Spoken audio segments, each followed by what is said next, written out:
noches, queridas compañeras, queridos compañeros. Es un placer estar hoy junto a ustedes. Como le dije a Carolina, bienvenida a la mejor plaza del país, sin lugar a dudas. Y si no, que me lo desmienta. Bueno, queridos compañeros, queridas compañeras, yo lo primero que quiero hacer es empezar por felicitar a quienes han puesto todo de sí, su tiempo, sus ganas, su esfuerzo para organizar este magnífico acto de lanzamiento de campaña, porque estamos convencidos de que el triunfo de esta causa que abrazamos hoy va a ser en las plazas, en las calles, conversando con cada uno de nuestros vecinos, de nuestros ciudadanos, pensando como lo hicimos contra viento y marea en la recolección de esas 800.000 firmas, que esta es una causa justa, que es una causa popular y que es una causa necesaria para preservar los derechos conquistados y sobre todo el futuro de nuestro país. Y utilizo estas tres palabras, que son conceptos, porque también otros lo están utilizando. Y hemos escuchado al gobierno defender esta ley de urgente consideración desde ese lugar, desde que es una ley popular, justa y necesaria. Y les quiero decir que nada puede ser popular, justo y necesario en la medida que se haga de espalda a la gente, en la medida que se hace de espalda al pueblo, porque el pueblo fue engañado. Y eso lo tenemos que salir a conversar con nuestros vecinos.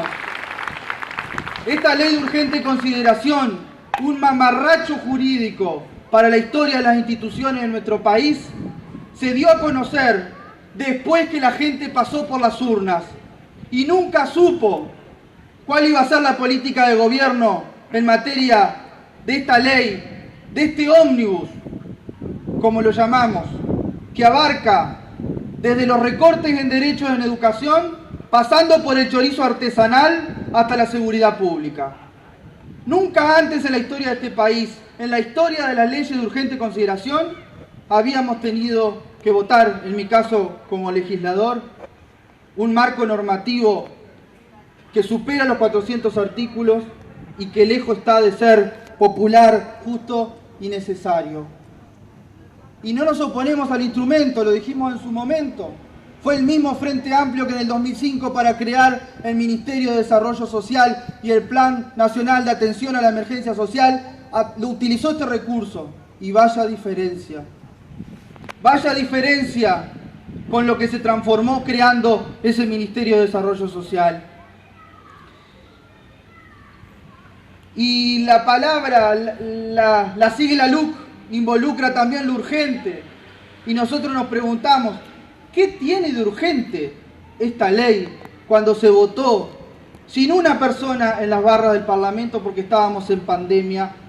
¿Y qué más urgente tenía el Uruguay en el 2020 que atender los efectos negativos de la pandemia?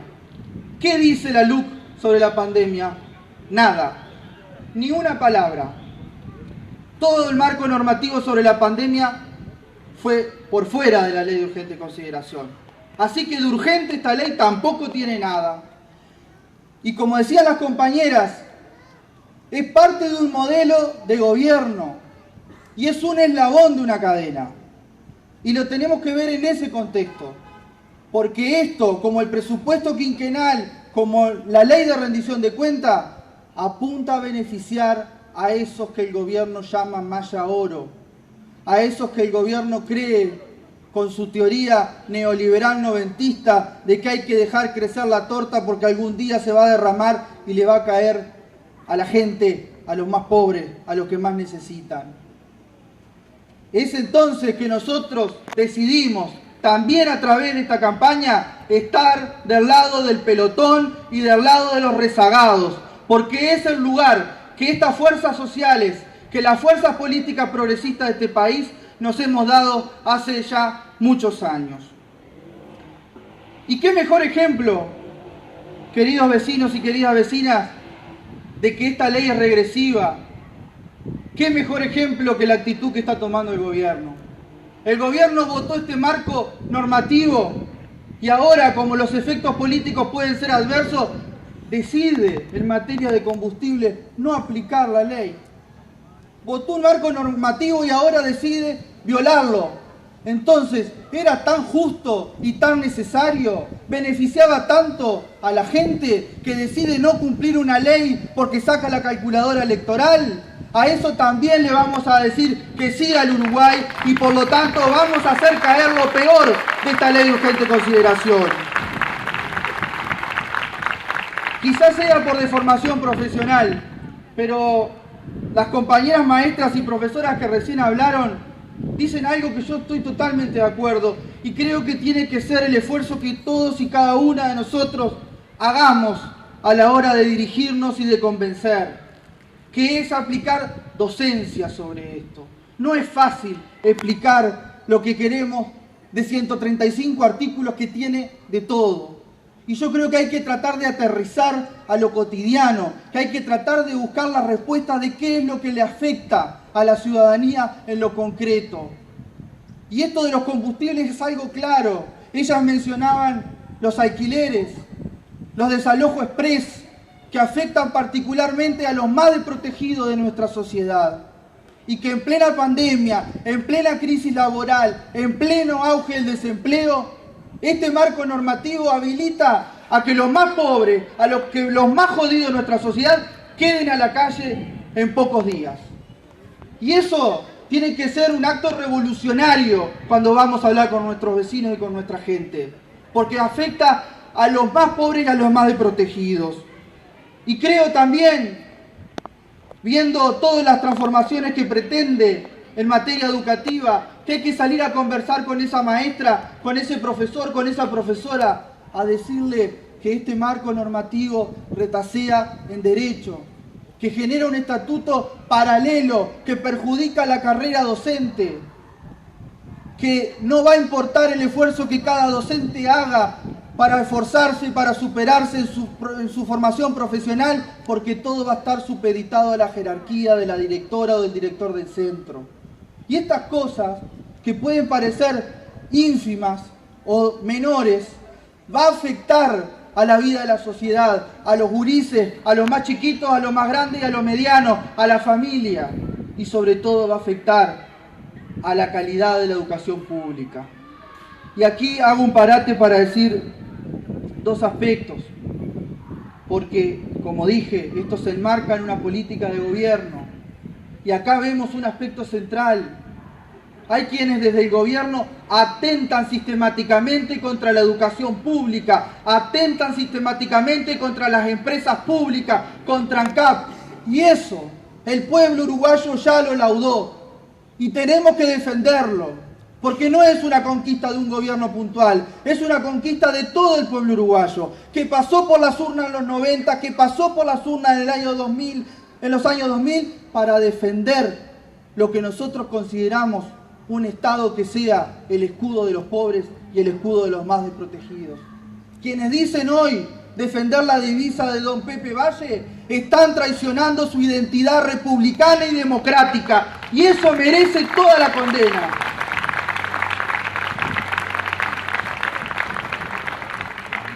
Para no ser más largo, porque hay más oradores, quiero terminar con una reflexión final que no hace a la puntualización de la luz, pero que sí hace a la tarea que tenemos todos y cada uno de nosotros. No alcanza con un debate parlamentario sobre el tema, no alcanza con que referentes políticos o sociales de nuestra sociedad en una cámara de televisión intercambien opiniones. ¿Es necesario? Sí, es muy necesario.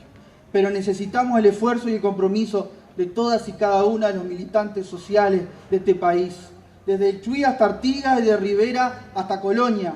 Necesitamos el compromiso de mostrar una vez más nuestro compromiso, como lo hicimos juntando esas 800.000 firmas, en silencio, sin la posibilidad de tener recursos para hacer publicidad, pero con el compromiso de nuestra gente, que venía, se llevaba 5 o 6 papeletas, las traía firmadas, buscaba otra.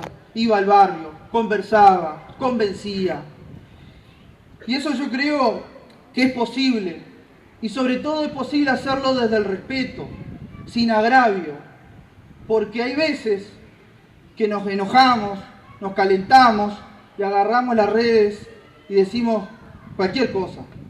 Y decimos que se jodan por votar este gobierno. Y yo creo, y lo digo sinceramente, que ese no es el camino. El camino, una vez más, como sociedad que hemos dado ejemplo de sobra, de ser responsable, respetuoso de nuestra diferencia, es el dialogar, el intercambiar, el convencer.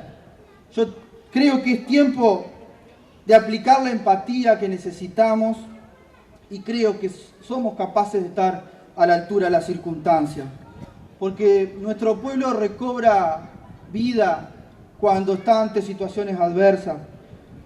Y las luchas colectivas como estas, que nos permiten a gente de todo el crisol ideológico de este país estar de un mismo lado, nos tiene que permitir también alcanzar los objetivos más preciados de nuestra sociedad, que es legar a los que vendrán un futuro rico, un futuro que nos permita mirar la vida con optimismo. Y una vez más, queridos vecinos, la pelota está de nuestro lado y dependerá cómo juguemos el partido, el resultado que obtengamos. Estoy confiado en la victoria y como todas ustedes y como todos ustedes, yo también le digo sí al Uruguay. Vamos arriba, a militar con fuerza y a ganar el referéndum.